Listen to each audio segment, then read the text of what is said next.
Welcome to LBS Inter College, Jagdishpur.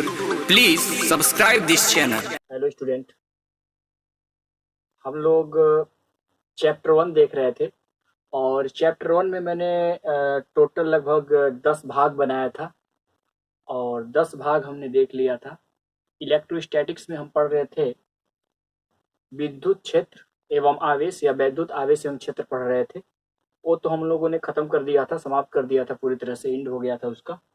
लेकिन अभी NCERT का जो बुक है, उस एनसीईआरटी के बुक में आप देखेंगे जो चैप्टर 1 है वो बहुत लंबा चौड़ा चैप्टर बनाया हुआ है, क्योंकि उसमें क्या किया है, ये जो मैं चैप्टर यहाँ पे लिखवाया हूँ विद्युत फ्लक्स एवं गॉस के प्रमेय, क्या किया है, वैद्युत आवेश एवं वैद्युत क्षेत्र के साथ साथ उसी में गॉस का प्रमेय जो है उसको भी क्या कर दिया, इंक्लूड कर दिया है। तो इंक्लूड करके उस चैप्टर को क्या कर दिया है, पूरी तरह से बड़ा कर दिया है।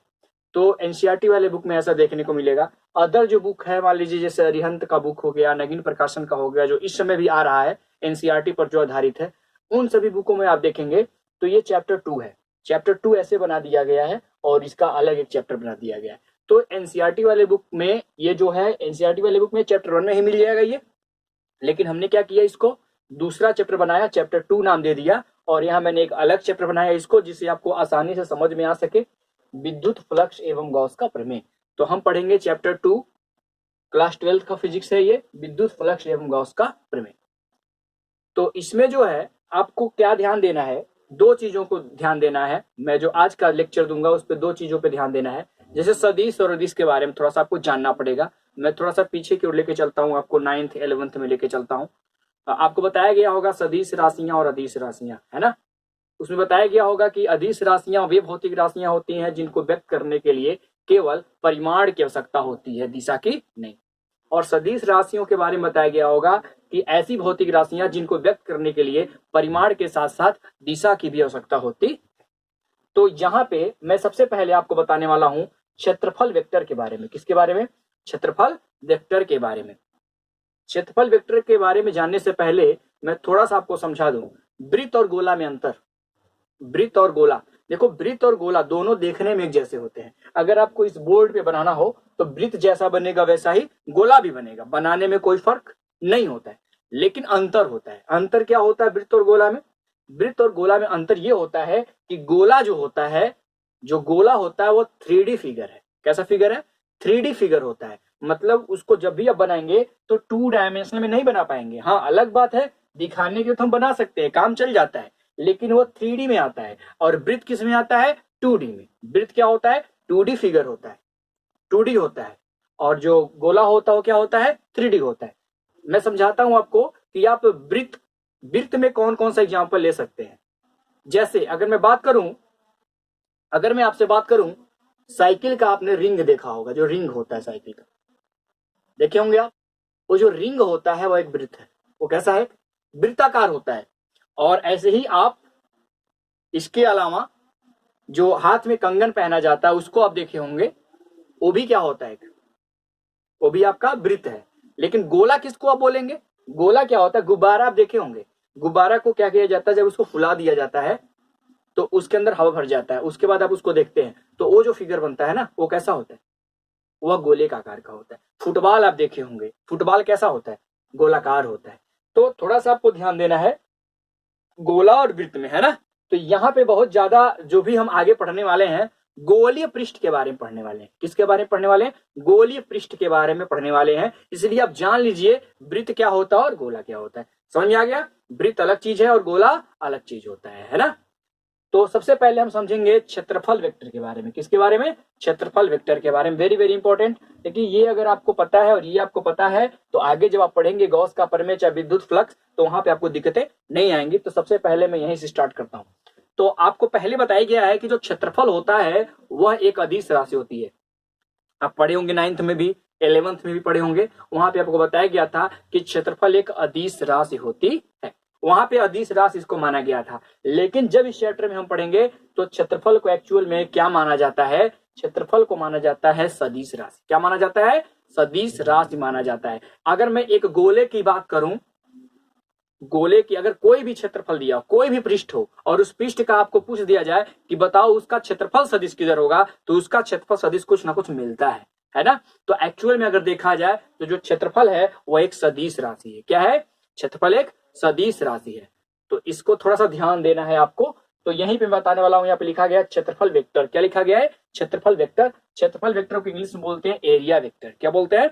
Area vector. और एरिया वेक्टर को मैं समझाने वाला हूं आपको, थोड़ा सा ध्यान दीजिएगा। मैं बहुत सारे यहाँ पे फिगर लिया हूं, इस फिगर को थोड़ा आप देखिए। इस फिगर में, फिगर को देख के आप समझ पा रहे होंगे, यहाँ पे आप जो फिगर देख रहे हैं ये वर्ग के आकार का है, आयत मान लीजिए, आयत के आकार का है ना। मतलब जो भी है 2D फिगर है। कैसा है ये? 2D फिगर है ना। क्योंकि देखिए इस बोर्ड पे मैं जो भी फिगर बनाऊंगा वह 2D ही होगा, 2D ही बनेगा, 3D दिखाई नहीं देगा। हाँ 3D बनाएंगे भी तो भी वो 2D में ही नजर आएगा। क्योंकि ये जो है, अगर मैं इस बोर्ड की बात करूं तो एक बोर्ड जो होता है उसमें दो ही एक्सिस होते हैं, एक्स एक्सिस और वाई एक्सिस। दो ही एक्सिस पे हम फिगर बना रहे हैं, तो जब भी बनेगा तो 2D ही बनेगा, क्योंकि 2D का ही मैं तल लिया हूं, उसके अंदर उसको सेट कर रहा हूं, तो हमेशा 2D ही बनेगा। लेकिन 3D अगर बनाना हो तो 3D आप बनाना क्या है, मुश्किल है, यहाँ पे बनाया तो नहीं जा सकता है, लेकिन थोड़ा सा समझने के लिए यहाँ पे एक आकृति दे दिया जाता है और वहां से हम लोग क्या करते हैं, समझ लेते हैं, है ना। तो ये जो फिगर आपको नजर आ रहा है 2D फिगर है। और यहाँ पे मैं ये जानना चाहता हूँ कि ये क्षेत्रफल वेक्टर क्या होता है। क्षेत्रफल वेक्टर के बारे में जानना चाहता हूँ, उसकी दिशा किधर होगी, क्षेत्रफल की दिशा किधर होगी। तो बहुत आसान है, क्षेत्रफल की दिशा पता करना बहुत आसान है। कोई भी पृष्ठ, जैसे मैं अभी अपने हाथ से समझाता हूँ, ये मेरा हाथ है और मैं चाहता हूं कि इस पृष्ठ का, है ना, जो पृष्ठ में लिया हूं, इसका क्षेत्रफल सदिश किधर होगा। तो देखिए इसका जो क्षेत्रफल सदिश होगा किधर होगा, हमेशा हमेशा इस पृष्ठ के लंबवत बाहर की ओर। इस पृष्ठ के लंबवत किधर, इधर बाहर की ओर। वही चीज है, जैसे मेरा ये हाथ है ना ऐसे, वैसे ही यहाँ पे फिगर है, ये ऐसे बना हुआ है, ऐसे, है ना। तो अगर मैं क्या करूं, इसको अगर इसके लंबवत में ऐसे रेखा खींच दूं, एक लंबवत एक रेखा ले लूं, है ना, एक अभिलंब इस पे खींच दूं, तो किधर आएगा, बाहर की ओर आएगा। ये किसकी दिशा को बताएगा, ये क्षेत्रफल की दिशा को बताएगा। इस पृष्ठ का जो क्षेत्रफल वेक्टर होगा वह किस दिशा में होगा, इसके लंबवत बाहर की ओर होगा। बात समझ में आ रहा है। लेकिन अब देखिए मैं इधर रेखा तो खींच सकता नहीं हूं। अरे भाई लंबवत अगर रेखा खींचना चाहता हूं, मैं परपेंडिकुलर ड्रा करना चाहता हूं अगर कोई, तो यहाँ पे हो पाएगा क्या, बाहर तो कहाँ खींच पाएंगे, जगह यहाँ पे खींचने की कोई चीज थोड़ी है। तो इसलिए हम उसको कहाँ दिखाते हैं, इसको हम दिखा सकते हैं या तो नीचे दिखा सकते हैं, चलिए हमें ऊपर दिखा दिया। तो ये आपका हो गया इसकी दिशा, ये मान लीजिए ए है, तो ये कहलाएगा वेक्टर। समझ पा रहे हैं? ऐसे ही आगे बढ़ेंगे। अगर इसके लिए मैं बात करूं, अगर मैं इस पृष्ठ के लिए बात करूं, तो इस पृष्ठ की मैं बात करूं तो इस पृष्ठ के लिए भी वही होने वाला है। इस पृष्ठ की मैं बात करूं तो ये पृष्ठ कुछ ऐसा नजर आ रहा है। देखिए ये पृष्ठ कुछ ऐसा है, मान लीजिए अगर ये कुछ ऐसा है तो जो ऐसा होगा तो ये कहां दिखाएंगे, ऊपर। देखिए एक्चुअल में ये बाहर था, ऐसे था, बाहर की ओर था, लेकिन दिखाना है तो मैं दिखाऊं आखिर किधर दिखाऊंगा, तो इधर ही ना, क्योंकि खींचू कैसे। तो इसलिए यहां भी बात करेंगे तो ये ऐसा है, फिगर ऐसे बना हुआ है। तो इस पृष्ठ के लंबवत आप क्या लेंगे, इसका, इस पृष्ठ का अगर आपको क्षेत्रफल वेक्टर खींचना हो तो इस पृष्ठ के क्या लेंगे, लंबवत लेंगे। तो इसका भी आपका क्या हो जाएगा, ये हो जाएगा। समझ पा रहे हैं? अब ऐसे ही आगे अगर मैं बात करूं, इसकी मैं बात करूं, तो ये फिगर देखने पे कैसा लग रहा है आपको, ये फिगर देखने पे आपको कैसा लग रहा है। ये फिगर कुछ ऐसे है, मतलब कि ऐसे फिगर बना हुआ है, इधर बाहर की ओर ये दिख रहा है, ये पूरा गोला जो है बाहर की ओर। इस पृष्ठ का खींचना है आपको, तो इस पृष्ठ का क्या होगा, बाहर की ओर ऐसे लंबवत, किधर होगा, इधर होगा, लंबवत बाहर की ओर। अब लंबवत बाहर की ओर हम इधर तो खींच पाएंगे नहीं कोई चीज, तो मैं इधर ही खींच के दिखाता हूं, ठीक है ना। ये भी हो गया आपका वेक्टर ए। बात समझ में आ रहा होगा, मैं अलग अलग फिगर से समझाने की कोशिश कर रहा हूं। अगला मैं लूंगा यहाँ पे, अगला जो आपका है वह मान लीजिए कुछ फिगर ऐसे दिया हो, ऐसे एक फिगर दे दिया ऐसे। अब इस फिगर को देखने में क्या लग रहा है, इस फिगर को आप देखें तो ये फिगर ऐसे है, हाथ से समझने की कोशिश करिएगा, ये फिगर कुछ इस तरह से है। और अगर मुझे इस क्षेत्र का क्या निकालना हो, इस क्षेत्रफल का क्षेत्रफल वेक्टर लेना हो, इस पृष्ठ का क्षेत्रफल वेक्टर निकालना हो, तो ये ऐसे होगा लंबवत इसके बाहर का। अभी देखिए जैसे ये था तो ऐसे लिए थे, ये ऐसे था तो ऐसे लिए थे, ये भी कैसे था, ऐसे था, लेकिन वृत्त के आकार का था तो ऐसे लिए थे, दिखाए ऊपर की ओर है, ऐसे ही इस तरह से है। तो किधर लेंगे, इसी पृष्ठ के लंबवत बाहर की ओर लेंगे। तो लंबवत बाहर की ओर जब लेंगे आप, तो ये क्षेत्रफल वेक्टर किधर हो जाएगा, इधर हो जाएगा वेक्टर। बात समझ में आ रहा है? अब ध्यान दीजिएगा, जब आप कोई भी वेक्टर खींचते हैं तो एक होता है एकांक वेक्टर। किसी भी वेक्टर के अनुदिश हम एकांक वेक्टर ले सकते हैं। तो इसका जो एकांक वेक्टर होता है वो होता है ए कैप। क्या होता है, ए कैप। बात समझ में आ रहा है? ए कैप होता है, सबका ये क्या हो जाएगा, ए कैप हो जाता है, इसका एकांक वेक्टर ए कैप होगा, इसका भी क्या होगा, मान लीजिए ए कैप होगा। तो समझने के लिए मैं ये यूज कर रहा हूँ ए कैप। हमने बताया था कि किसी भी सदिश का अगर आप एकांक सदिश खींचना चाहते हैं तो उसको कैप लगा के एक हम क्या करते हैं, बना देते हैं। तो यहाँ पे मैं एन मान सकता हूँ, यहाँ पे आपको तब बताया गया था तो एन कैप बताया गया था, क्या बताया गया था, एन कैप बताया गया था। यहाँ पे मैं ए कैप ले रहा हूँ, ए के लिए ए कैप, बी होता तो बी कैप ले लेता, वेक्टर बी होता तो इस तरह से आपको समझ में आ गया होगा। और आपको एक चीज और बताया गया था कि वेक्टर ए जो होता है, वेक्टर ए इसका फॉर्मूला जो होता है वेक्टर ए बराबर वो होता है, अगर आपको वेक्टर ए का मान निकालना हो तो वह बराबर होता है ए कैप के, ए कैप के। बताया गया था आपको, बताया गया था कि अगर आपको क्या निकालना हो, सदिश वेक्टर ए मतलब क्षेत्रफल वेक्टर का मान निकालना हो तो उस क्षेत्रफल में क्या करेंगे, एकांक सदिश का क्या कर दीजिए, मल्टीप्लाई कर दीजिए, एकांक वेक्टर का मल्टीप्लाई कर देते हैं, है ना। और अभी दोनों का हम क्या ले लें, मॉड ले लें, तो मॉड लेने पे क्या होता है, इसी का मान इसका मान 1 हो जाता है और ये दोनों आपस में ए क्या हो जाते हैं, बराबर हो जाते हैं, इसका वेक्टर क्या हो जाता है, समाप्त हो जाता है। अब देखिए इसका मैं यहाँ पे एक 3D फिगर लिया हूं, देखिए यहाँ पे ध्यान दीजिएगा, ये 3D फिगर है। अगर मान लीजिए मैं घर की बात करूं तो घर जो होता है वो कैसा होता है, 3D होता है ना। तो 3D फिगर है ये। 3D में आप कैसे पहचानेंगे कि क्षेत्रफल वेक्टर की दिशा किधर होगी, 3D में अगर पहचानना हो तो आप कैसे पहचानेंगे कि क्षेत्रफल वेक्टर किधर होता है, किधर किस डायरेक्शन में हम लेते हैं। तो ध्यान दीजिएगा, इसको बनाने के लिए एक पार्ट ये नजर आ रहा है, एक भाग ये नजर आ रहा है आपको, इधर आपको एक भाग इधर से नजर आ रहा है ऊपर की ओर। देखिए एक ऐसे ऊपर की ओर है, एक इधर है, देखिए एक वर्ग, जैसे वर्ग या आयत समझ लीजिए, आयत की आकृति चतुर्भुज जैसा लग रहा है ना, चतुर्भुज इधर लग रहा है, एक चतुर्भुज इधर लग रहा है, और फिर देखिए एक चतुर्भुज इधर से देख लीजिए, ये वाला एक नीचे की तरफ है, और फिर जस्ट इसी के सामने भी एक चतुर्भुज आपको नजर आ रहा है, ये वाला देखिए ऐसे नजर आ रहा है, आ रहा है नहीं आ रहा है। तो इस वाले पृष्ठ के लिए क्या लेंगे, बाहर की ओर क्षेत्रफल होगा, इस वाले के लिए किधर होगा, इधर बाहर की ओर होगा, इस वाले के लिए, इस वाले के लिए किधर होगा, इधर बाहर की ओर होगा, और इस वाले के लिए ध्यान दीजिएगा, इस वाले की किधर होगा, इधर। मतलब अगर 3D फिगर है तो 3D फिगर में भी बहुत आसानी से हम पता कर सकते हैं कि आखिर क्षेत्रफल वेक्टर जो होता है वो किस दिशा में लिया जाता है। तो ध्यान दीजिएगा, जो भी पृष्ठ दिया गया होगा उस पृष्ठ के लंबवत आप बाहर की ओर ले लीजिएगा, किधर लीजिएगा, बाहर की ओर। ये पृष्ठ किधर था और एक पृष्ठ इधर बना हुआ था चार भुजा वाला, एक इधर था, इधर देखिए नीचे की ओर चार भुजा वाला था, फिर इधर चार भुजा वाला था, ये सब इन सब के क्या होगा, बाहर की ओर आप दिखा देंगे, ये डायरेक्शन बताएगा किसका, ये डायरेक्शन जो होगा क्षेत्रफल वेक्टर का होगा। तो बात समझ में आ रहा होगा, है ना। तो इस तरह से आप ये तो समझ में आ गया होगा पूरा पूरा। कोई भी पृष्ठ अगर आपको दिया गया होगा तो आप क्या करेंगे, उस पृष्ठ के, अगर आपको क्षेत्रफल वेक्टर निकालना होगा तो क्या करेंगे, उस पृष्ठ के लंबवत दिशा में आप एक रेखा खींचेंगे, ठीक है, एक एरो खींचेंगे, और वह जो एरो होगा वही किसको बताएगा, क्षेत्रफल वेक्टर को प्रदर्शित कर देगा।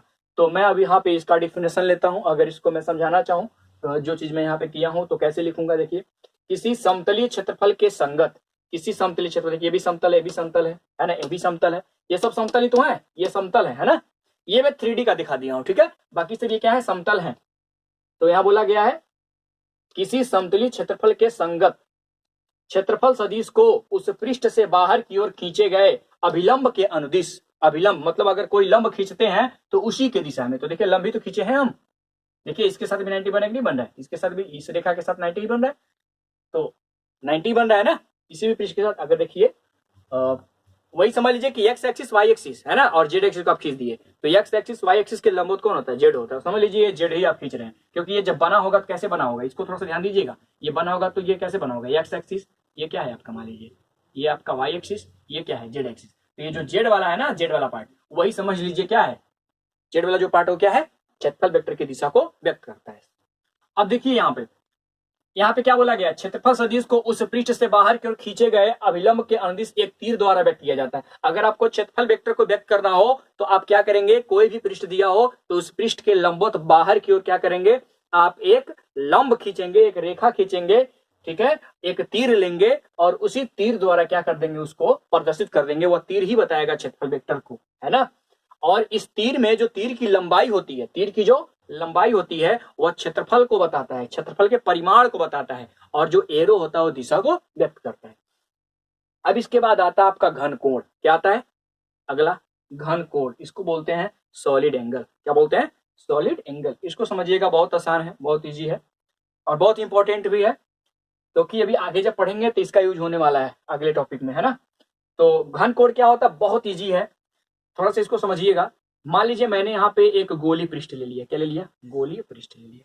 ये एक गोली पृष्ठ है और यहाँ पे मान लीजिए एक बहुत बड़ा मैं गोला यहाँ पे दिखा देता हूं। ये मान लीजिए बड़ा सा गोला है और हम आपको समझाना चाहते हैं कि घन कोण क्या होता है। तो आप क्या करिए इसको समझने के लिए, इसका केंद्र आप जानते हैं कहाँ होगा, ये बीचों बीच में होगा, होगा ना। हम क्या करेंगे, छोटा सा हिस्सा इसका काटेंगे, छोटा सा हिस्सा। मान लीजिए कि ये मैंने छोटा सा हिस्सा इसका काट दिया, ये छोटा सा हिस्सा है और मैं देखना चाहता हूं घन कोण, इस छोटे से हिस्से के वजह से घन कोण यहाँ पे कितना मिल रहा है।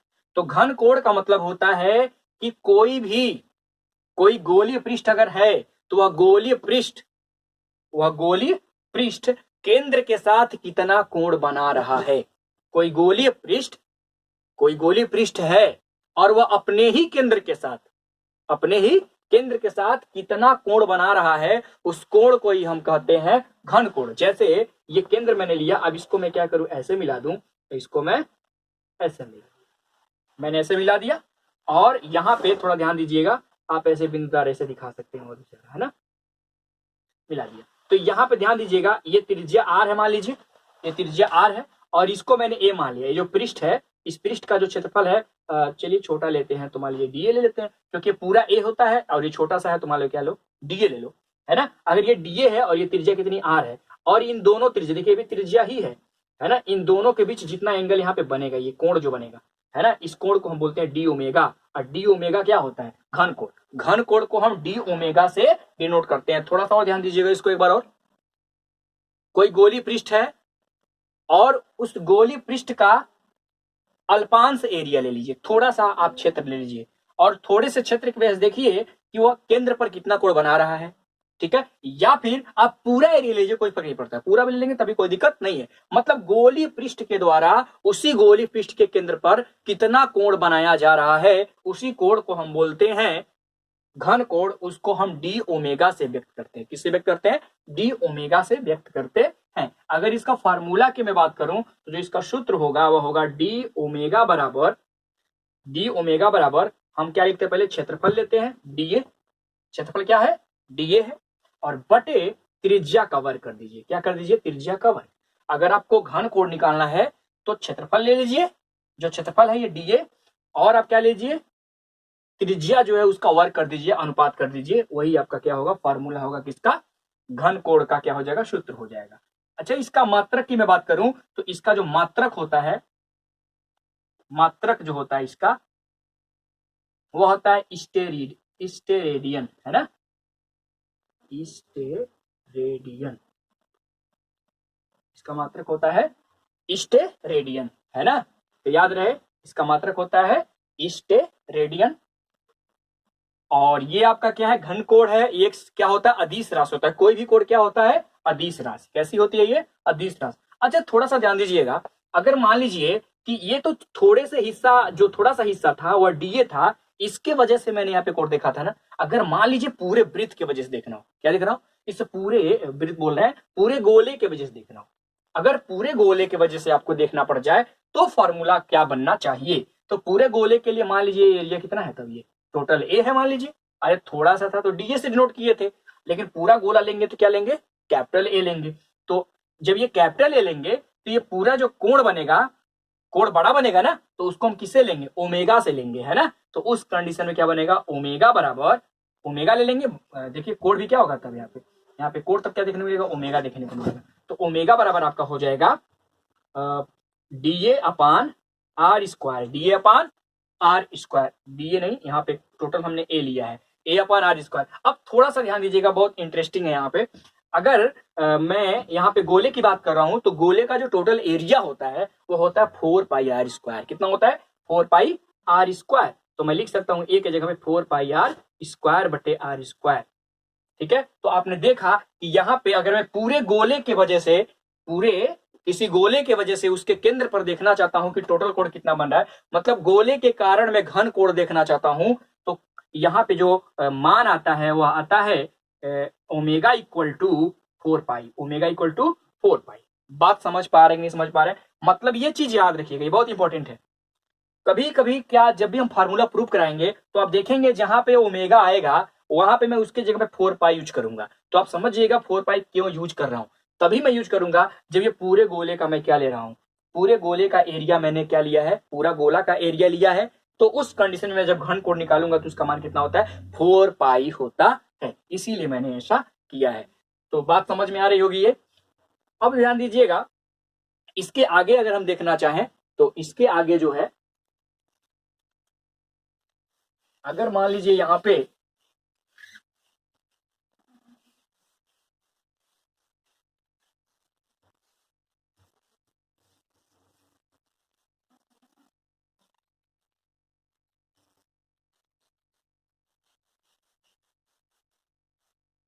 अगर मान लीजिए कि जो यदि आर व